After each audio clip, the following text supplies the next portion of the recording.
जय श्री राम। मंगल भवने अमंगल हारी, द्रवौ सुदशरथ अजर बिहारी। जय सिया राम जय जय सिया राम। दीन दयाल बिरधु संभारी, हरौ नाथ मम संकट भारी। जय सिया राम जय जय सिया राम। जय सिया राम जय जय हनुमान। राक्षसों की चतुरंगिणी सेना की टुकड़ियां चली। उनमें अनेक प्रकार के वाहन, रथ और सवारियां, पताकाएं और ध्वजाएं थीं। मतवाले हाथियों के झुंड भी चले, मानो पवन से प्रेरित हुए वर्षा ऋतु के बादल हों। रंग बिरंगे वस्त्र धारण किए वीरों के समूह चले, जो अत्यंत शूरवीर और अनेक प्रकार की माया रचना जानते थे। अति विचित्र सेना थी, मानो वसंत ने ही अपनी सेना सजाई हो, जिसके चलने से दिशाओं के हाथी हिलने लगे। समुद्र क्रोधित हो उठे और पर्वत डगमगाने लगे। इतनी धूल उड़ी कि सूर्य भी छिप गए। फिर सहसा पवन भी रुक गई और पृथ्वी अकुला उठी। ढोल और नगाड़े भीषण ध्वनि से बज रहे थे, मानो प्रलय काल के बादल गरज रहे हों। भेरी, नफीरी और शहनाई योद्धाओं को सुख देने वाला मारू राग बजा रही थी। सब वीर सिंहनाद करके अपने अपने बल पौरुष का बखान कर रहे थे। रावण ने कहा, हे योद्धाओं सुनो, तुम रीछ वानरों के समूहों को मसल डालो और मैं उन दोनों राजकुमार भाइयों को मारूंगा। ऐसा कहकर उसने अपनी सेना को सामने से हटने का आदेश दिया। जब सब वानरों को यह समाचार मिला तो वे भी श्री राम जी की दुहाई देते हुए दौड़े। विशाल और काल के समान कराल वानर भालू दौड़ पड़े, मानो पंख वाले पर्वतों के समूह उड़ रहे हों। नख, दांत, पर्वत और बड़े बड़े वृक्ष ही उनके हथियार थे। वे बड़े बलवान थे और किसी से भी नहीं डर रहे थे।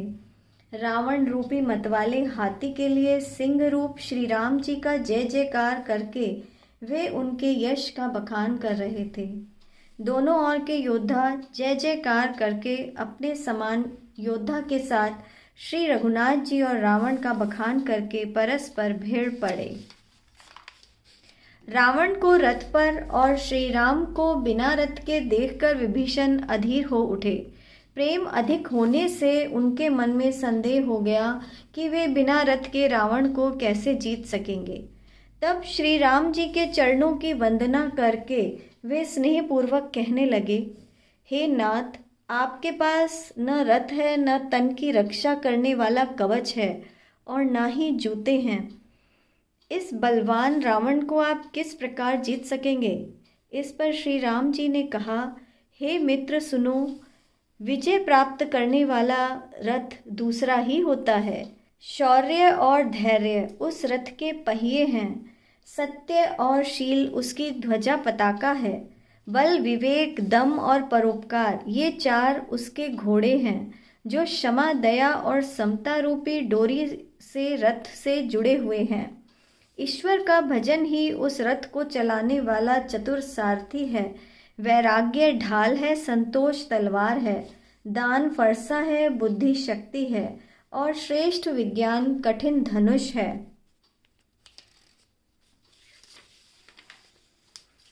निर्मल और स्थिर मन तर्कस है। मन का वश में होना और यम नियम आदि अनेक बाण हैं।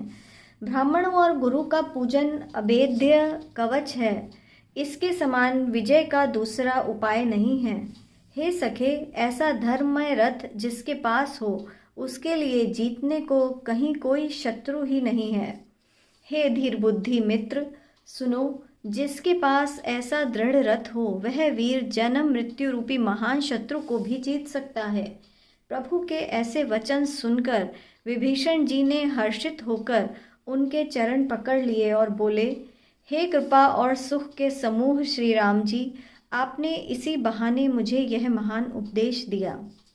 उधर से रावण ललकार रहा था और इधर से अंगद और हनुमान। राक्षस और रीछ वानर अपने अपने स्वामी की दुहाई देकर लड़ रहे थे। ब्रह्मा आदि देवता और उनके सिद्ध तथा मुनि विमानों पर चढ़े हुए आकाश से युद्ध देख रहे थे। शिवजी कहते हैं, हे उमा, मैं भी उस समाज में था और श्री राम जी के रणोत्साह की लीला देख रहा था।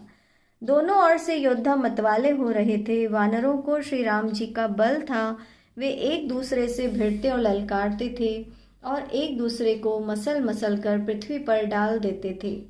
वे मारते, काटते, पकड़ते और पछाड़ देते और सिर तोड़कर उन्हीं सिरों से दूसरों को मारते, पेट फाड़ते, भुजाएं उखाड़ते और योद्धाओं को पैर पकड़कर पृथ्वी पर पटक देते। राक्षस योद्धाओं को भालू पृथ्वी में गाड़ देते और ऊपर से बालू डाल देते। युद्ध में शत्रुओं से विरुद्ध हुए वीर वानर ऐसे दिखाई पड़ रहे थे मानो काल हो। क्रोधित हुए काल के समान वे वानर रक्त बहते हुए भी शोभायमान हो रहे थे। वे बलवान वीर राक्षसों की सेना के योद्धाओं को मसलते और मेघ की तरह गरजते, डांटकर चपेटों से मारते तथा दांतों से काटकर लातों से पीस डालते। वानर भालू चिंघाड़ते और ऐसा छल बल करते कि जिससे दुष्ट राक्षस नष्ट हो जाए।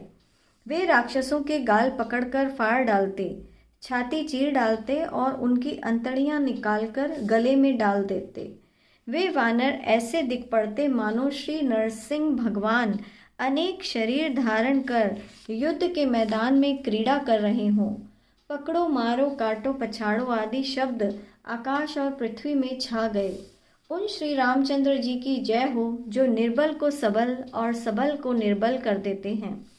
अपनी सेना को विचलित होते देख अभिमान पूर्वक 20 भुजाओं में 10 धनुष लेकर रावण रथ पर चढ़कर लौटो लौटो कहता हुआ चला और अत्यंत क्रोधित होकर दौड़ा। वानर हुंकार करते हुए उसके सामने चले। उन्होंने हाथों में वृक्ष, पत्थर और पहाड़ लेकर रावण पर एक साथ डाले। रावण के वज्र तुल्य शरीर में लगते ही पर्वत टुकड़े टुकड़े हो जाते थे। क्रोधी और रणोन्मत्त रावण रथ रोककर अचल खड़ा रहा, अपने स्थान से तनिक भी नहीं हिला। उसे बड़ा क्रोध आया। वह इधर उधर झपटकर और डपटकर वानर योद्धाओं को मसलने लगा। अनेकों वानर भालू हे अंगद, हे अनुमान, रक्षा करो पुकारते हुए भागे चले। हे रघुवीर, रक्षा कीजिए, यह दुष्ट काल की भांति हमें खा रहा है। जब रावण ने देखा कि सब वानर भाग छूटे, तब उसने अपने 10 धनुषों पर बाण संधान किए। उसने धनुष पर संधान करके बाणों के समूह छोड़े जो सर्प की भांति उड़कर जा लगते थे। पृथ्वी, आकाश और सभी दिशाओं में सर्वत्र बाण भर गए। वानर भागे तो कोलाहल मच गया। वानर भालुओं की सेना व्याकुल होकर पुकार करने लगी, हे रघुवीर, हे करुणा सागर, हे सेवकों की रक्षा करके उनके दुख हरने वाले प्रभो। अपनी सेना को व्याकुल देखकर, कमर में तरकस कसकर व हाथ में धनुष लेकर तथा श्री रघुनाथ जी के चरणों में मस्तक झुकाकर लक्ष्मण जी क्रोधित होकर चले। लक्ष्मण जी के पास जाकर कहा, अरे दुष्ट वानर, भालुओं को क्या मार रहा है? मुझे देख, मैं तेरा काल हूँ। इस पर रावण बोला, अरे मेरे पुत्र के घातक, मैं तुझी को ढूंढ रहा था। आज तुझे मारकर अपनी छाती ठंडी करूंगा। ऐसा कहकर उसने प्रचंड बाण छोड़े तो लक्ष्मण जी ने उन सबको टुकड़े टुकड़े कर डाला। रावण ने करोड़ों अस्त्र शस्त्र चलाए पर लक्ष्मण जी ने उन सबको काट कर हटा दिया। फिर अपने बाणों से उस पर प्रहार किया और उसके रथ को तोड़कर सारथी को मार डाला। रावण के 10 मस्तकों में 100 बाण मारे, जो सिरों में ऐसे घुस गए मानो पहाड़ के शिखरों में सर्प प्रवेश कर रहे हों। फिर 100 बाण रावण की छाती में मारे, जिससे वह पृथ्वी पर गिर पड़ा। उसे कुछ भी होश न रहा। फिर मूछड़ छूटने पर वह उठा और उसने वह शक्ति चलाई जो उसे ब्रह्मा जी ने दी थी। वह ब्रह्मा की दी हुई प्रचंड शक्ति लक्ष्मण जी की छाती में जा लगी, जिससे लक्ष्मण जी व्याकुल होकर गिर पड़े। तब रावण उन्हें उठाने लगा, पर उसके अतुलित बल की महिमा से व्यर्थ हो गई। वह उन्हें उठा न सका। जिनके एक ही सिर पर ब्रह्मांड रूपी भवन धूल के एक कण के समान विराजमान है, उन्हें मूर्ख रावण उठाना चाहता है, वह तीनों भुवनों के स्वामी लक्ष्मण जी को नहीं जानता। यह देखकर पवन पुत्र हनुमान जी कठोर वचन बोलते हुए दौड़े। हनुमान जी के आते ही रावण ने उन पर अत्यंत भयंकर घूसे का प्रहार किया। मंगल भवने अमंगल हारी, द्रवहु सुदशरथ अजिर बिहारी। जय सिया राम जय जय सिया राम, दीन दयाल बिरधु संभारी। हरऊ नाथ मम संकट भारी। जय सिया राम जय जय सिया राम, जय सिया राम जय जय हनुमान। जय श्री राम।